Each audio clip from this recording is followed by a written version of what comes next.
நாராயணம் நமஸ்கிருத்ய நரம் சைவ நரோத்தமம் தேவீம் சரஸ்வதிம் வியாசம் ததோ ஜெயமுதீரயேத்.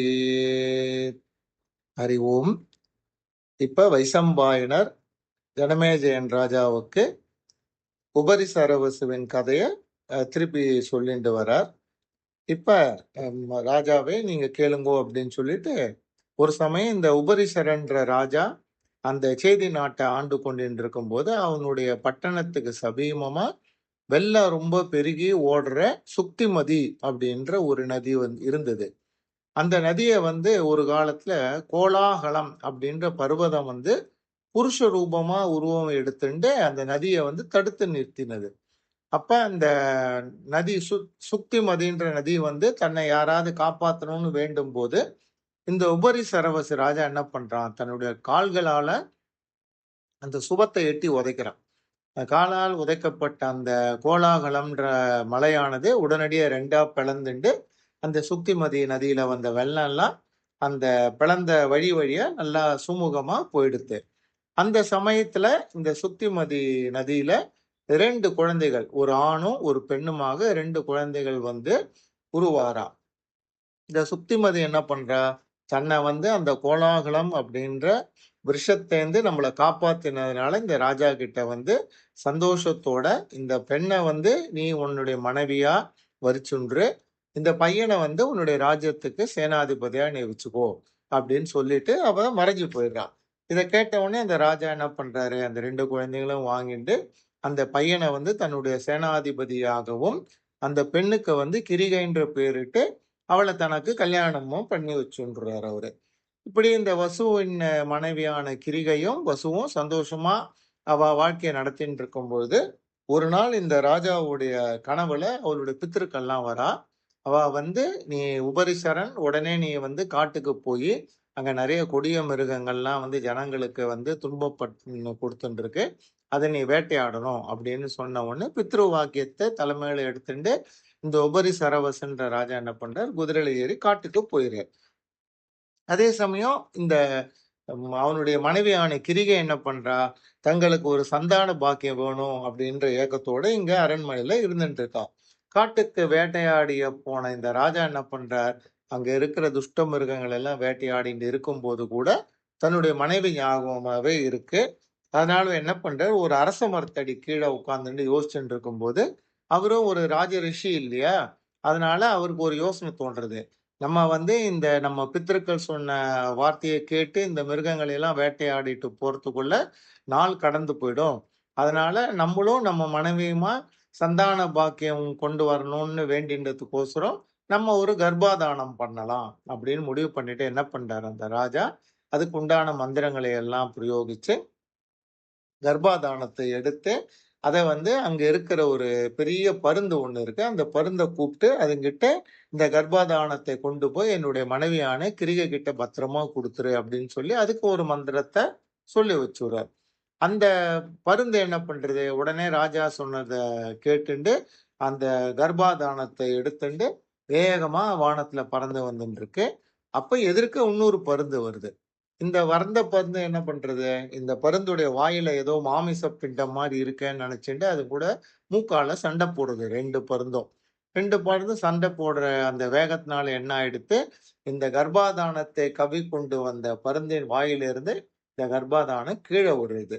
அது விழுந்த இடம் யமுனா நதி ஓடிட்டு இருக்கிற இடம். அப்படி அந்த யமுனா நதியில ஒரு அப்சரஸ் அவ என்ன பண்றா அப்படின்னா, ஒரு காலத்துல அவ அப்சரஸா இருக்கும்போது அவளுக்கு பிரம்மாவினுடைய சாபத்தினால இந்த மத்ஸ்ய ரூபம் எடுத்துட்டு பூலோகத்துல வசிக்கணும் அப்படின்னு அவளுக்கு ஒரு சாபம் கொடுக்கப்பட்டிருக்கு. அவளுடைய பேரு அத்திகைன்னு பேரு. அந்த அப்சரஸ் என்ன பண்றா, இந்த மத்ஸ்ய ரூபம் எடுத்துட்டு இந்த யமுனா நதியில வந்துட்டு இருக்கும்போது இந்த உபரிசரவின் கர்ப்பாதானம் பருந்தினால் கீழே போடப்பட்ட பார்த்துட்டு வேகமா என்ன பண்றா, அந்த கர்ப்பாதானத்தை வாயால முழுங்கின்றா. முழுங்கின உடனே அவளுக்கு 10 மாசம் கழிச்சு என்ன ஆகுது, அவளுக்கு 2 கர்ப்பம் உருவாகி ஒரு ஆண் குழந்தை ஒரு பெண் குழந்தை அவளோட கர்ப்பத்துல இருக்கு. அந்த சமயத்துல அந்த அத்திகை அப்படின்ற அப்சரஸ இந்த அந்த ஊர்ல இருக்கிற செம்படவர்கள்லாம் வந்து மீன் பிடிக்க போகும்போது இந்த அத்திகைன்ற மீனையும் பிடிக்கிறா. புடிச்சுட்டு எல்லா மீனும் வந்து அவளால அ கொலை செய்யப்படும்போது, இந்த மீனுடைய வயித்துலேருந்து அவளுக்கு 2 குழந்தை வெளியில வருது. இப்ப இந்த அத்திகை வந்து செம்படவர்களால பிடிக்கப்பட்டு அவளுக்கு மரணம் சம்பவிக்கும்போது பிரம்மாஜி முன்னாடியே வரம் கொடுத்திருக்கார். அந்த சமயத்துல நீ உன்னுடைய சுயரூபத்தை எடுத்துண்டு மேல் உலகத்துக்கு உன்னுடைய பித்திருக்கள்லாம் எங்க இருக்கலாம் அங்க வந்து சேர்ந்துருவேன்னு சொன்னதுனால இந்த அத்திகை என்ன பண்றா? அவளுடைய சாபம் நீங்கி பழையபடி நல்ல யௌவனமான உருவத்தை எடுத்துண்டு அவளுடைய லோகத்துக்கு அவ போயிடுறா. இப்ப இந்த செம்படவர்கள் என்ன பண்றா? மீனுடைய வயிற்றிலிருந்து ஒரு ஆணும், ஒரு பெண் குழந்தையும் வந்தத பார்த்த உடனே, அவாளுக்கு வந்து நாட்டுல ராஜா இருக்காரு இல்லையா? ராஜா கிட்ட போயி, இந்த மாரி நாங்க யமுனா ஆற்றில மீன் பிடிக்க போனோம். அப்ப இந்த 2 குழந்தைகள் கிடைச்சது. இத நாங்க உங்களுக்கே குடுத்துர்றோம். அப்படின்னு சொன்ன உடனே, ராஜா என்ன பண்றாரு? அந்த 2 குழந்தையும் வாங்கிட்டு அவரு தான் தர்மசீலனாச்சே. அதனால அந்த பையன வந்து மத்ஸ்யன் அப்படின்ற பேரிட்டு அவன ஒரு ராஜ்யத்துக்கு ராஜாவா பண்ணிடுறார். அதே சமயம் இந்த பெண் குழந்தை வந்து மீனுடைய வயிற்றிலிருந்து வரும்பொழுது, அவளுடைய மேனியில வந்து ஒரு நாற்றம் இருக்கு. அந்த நாற்றத்தின் காரணமாக இந்த உபரிசரவசு ராஜா என்ன பண்றார், அங்க இருந்த குழந்தை இல்லாத ஒரு செம்படவன கூப்ட்டு, "அப்பா நீ இந்த பெண் குழந்தைய நீயே வந்து அப்பாவா இருந்து வளர்த்துண்டு வா" அப்படின்ன உடனே அவனும் சந்தோஷத்தோட அந்த குழந்தைய வாங்கிட்டு போயிடுறான். இப்படி மீனுடைய நாற்றம் அந்த குழந்தையின் உடம்புல வந்ததுனால, அந்த பெண்ணுக்கு பேரு வந்து மத்ஸ்யகந்தை அப்படின்னு சொல்லப்படுது. அதே மாரி அவளுக்கு இன்னொரு பேரு இருக்கு. அந்த பேரு வந்து சத்தியவதி. இந்த சத்தியவதி என்ற பெண் தான் வந்து பிற்காலத்துல இந்த பாரதத்துல கௌரவர்கள், பாண்டவர்கள் வம்சம்லாம் உருவாகி வரத்துக்கு காரணமா இருந்தவள் அப்படின்றது பின்னாடி நமக்கு தெரிய வரும். இந்த மத்ஸ்யகந்தை என்ன பண்றா? அவ அப்பாவான செம்படவனுக்கு ஹெல்ப் பண்றதுக்கோசரம், அந்த யமுனா நதியில வந்து படக ஓட்டிண்டு பிழைத்து வந்து கொண்டிருக்கிறாள். அந்த படகுல வந்து அ டெய்லி யார் போறாளோ அந்த வருமானத்த வச்சு அவ குடும்பம் நடந்துண்டு கொண்டிருக்கு. அப்போ ஒரு நாள் என்ன பண்றார், அந்த படகுல வந்து பராசரர் அப்படின்ற ஒரு மிகச்சிறந்த ரிஷி. அவருடைய அம்மா பேரு வந்து காளின்னு பேரு. அந்த ரிஷி வந்து இந்த யமுனை நதிய கடக்கணும் அப்படின்னு சொல்லிட்டு வரார். அப்ப அந்த படகுல வந்து சத்தியவதி உட்கார்ந்திருக்கிறத பார்த்த உடனே, சத்தியவதி ரொம்ப அழகா இருக்கா. அதே சமயம் அவளுடைய முகத்துல நல்ல தேஜஸ் இருக்கு. அவள பார்த்த உடனே பராசரருக்கு வந்து, இவ வந்து ஒரு நல்ல தெய்வீக சக்தி உள்ள பெண்ணா இருக்கணும். இவகிட்ட தர்ம, நியாயம், நல்ல ஒழுக்க சீலங்கள்லாம் இருக்குன்றது அவருடைய அ அவர் வந்து பண்ணக்கூடிய ஜபத்தின் உதவியினால கண்டுபிடிச்சுர்றார். அவரு இந்த சத்தியவதி கேட்கிறார், "அம்மா என்ன வந்து இந்த போட்ல கொண்டு போய் அந்த பக்கம் விடணும். நீ வந்து என்ன கொண்டு விட முடியுமா?" அப்படின்னோனே, இவ என்ன சொல்றா, "நான் எங்க அப்பாவுக்கோசரம் இந்த போட்ட ஓட்டி தினம் 1000 காசு சம்பாதிக்கிறேன்." அப்படின்ன உடனே இந்த பராசரர் என்ன பண்றார், "நான் உனக்கு 500 காசு தரேன். நீ என்ன ஓட்டின்னு போய் அந்த பக்கத்துல விட்டுடு." அப்படின்ன உடனே ஏத்திண்டு போட்ல 2 பேருமா போயிட்டு இருக்கும்போது, இந்த பராசரருக்கு வந்து தனக்கு சந்ததி உண்டாக வேண்டிய காலம் வந்துடுத்து அப்படின்னு அவருக்கு தெரிய வருது. உடனே அவர் என்ன பண்றார், இந்த சத்தியவதிய பார்த்துட்டு, அவளும் வந்து ரொம்ப அழகா இருக்கா. அதே சமயம் உயர்ந்த ராஜ குடும்பத்துல பொறந்த குழந்தை மாணி லட்சணங்கள் இருக்கறனால, இவர் என்ன பண்றார், அவள கூப்பிடும்போது, "வசுவின் பெண்ணே! நீ யாரு? நீ இங்க எப்படி வந்து பொறந்திருக்க? உன்னுடைய பூர்வ ஜென்மத்த பத்தி உனக்கு தெரியுமா?" அப்படின்னு கேட்ட உடனே இந்த சத்தியவதிக்கு ரொம்ப ஆச்சரியமாயிடுத்து. எப்படி நீங்க வந்து நான் வந்து குழந்தை இல்லாத செம்படவன் கிட்ட வளர்க்கப்படுகிறேன் அப்படின்றது தெரிஞ்சு என்ன வசுவின் பெண்ணேன்னு சொன்னேல. அப்படின்னா உங்களுக்கு வந்து என்னுடைய பூர்வீகத்த பத்தி நல்லா தெரியுமா? நீங்க ஏன் எனக்கு வந்து அத சொல்லக்கூடாது? அப்படின்னு கேட்டவுடனே இந்த பராசரர் என்ன பண்றார், கவலைப்படாத. நீ இப்ப ஜனித்ததுடைய காரணத்த நான் வந்து பூர்வ ஜென்மத்துல என்ன நடந்ததுன்ற சொல்றேன். அப்படின்னு சொல்லிட்டு அவள என்ன பண்றார், அவள பார்த்துட்டு நம்ம சத்தியவதியினுடைய பூர்வீக கதைய சொல்றார். அவர் சத்தியவதி கிட்ட சொல்றார், "நீ வந்து பர்கிஷத்துக்கள் அப்படின்னு சொல்லப்படுகிற பித்ரு தேவதைகளுக்கு வந்து அவளுடைய மானசீக பெண்ணாக பிறந்தாய்." அவ வந்து என்ன பண்றா, ஒரு காலத்துல வந்து அவ அந்த யজ্ঞங்கள்லாம் பண்ணிட்டு, அவ வந்து அமிர்த பானத்த சாப்பிடுறா. சாப்பிட்ட உடனே அவளுடைய மனத்துல ஏற்பட்ட கலக்கத்தினால மானசீக புத்திரியா இவ பொறந்திருக்கா. இவ பொறந்தது வந்து அச்சோதகம் அப்படின்னு சொல்லப்பட்ட ஒரு தடாகம். அந்த பித்ருலோகத்துல இருக்கக்கூடிய தடாகத்துக்கு பக்கத்துல தான் இவ பொறந்திருக்கா. அச்சோதகம் அப்படின்னா தெளிந்த நீர் அப்படின்னு பேரு. அவெல்லாம் என்ன பண்றா, அந்த தடாகத்துக்கிட்ட பிறந்த குழந்தையாக காரணத்தினால சத்தியவதியோட பேரை வந்து அச்சோதை அப்படின்ற பேரை வச்சுட்டு அவெல்லாம் போயிடுறா. அச்சோதை வந்து பொறந்ததுக்கு அப்புறம் எந்த காலத்திலயும் அவ வந்து அவளுடைய பித்ருக்களை பார்த்ததே கிடையாது. ஆனா அவ என்ன பண்றா, அந்த லோகத்துல அவ வந்து சஞ்சரிச்சுட்டு இருக்கா. அதே சமயம் இந்த அத்திரிகைன்ற அப்சரஸோட சேர்ந்து அவ வந்து அப்படியே மேல் உலகத்துல சஞ்சாரம் பண்ணிட்டு இருக்கும்போது ஒரு விமானத்துல வந்து இந்த வசு, அதாவது உபரிசர வசுன்ற ராஜா தேவலோகத்துக்கு வரத பாக்குறா. ஏன்னா நமக்கு தான் முன்னாடியே தெரியும், இந்திரன் வந்து உபரிசரவஸ்க்கு ஒரு விமானத்தை கொடுத்து, நீ மனித ரூபத்திலேயே நீ மேல் லோகம் வந்துட்டு போகக்கூடிய சக்தியை உனக்கு தரேன்னு சொன்னதுனால அவர் போயிட்டு வந்துட்டு இருக்கார். அந்த சமயத்துல இவ பார்த்த உடனே இவளுக்கு மனசுக்குள்ள ஒரு ஆசை உண்டாருது. நம்ம வந்து ஏன் இந்த உபரிசரவசுன்ற ராஜாவுக்கு பொண்ணா பிறக்க கூடாது அப்படின்னு ஒரு யோசனை அவ மனசுல தோன்றுறது. அந்த க்ஷணமே என்ன ஆறுது அப்படின்னா, அவ வந்து இந்த நினைத்த இடத்துல நினைச்ச லோகத்துல சஞ்சரிக்கக்கூடிய அவளோட சக்தியானது உடனடியா தப்பி போயிடுது.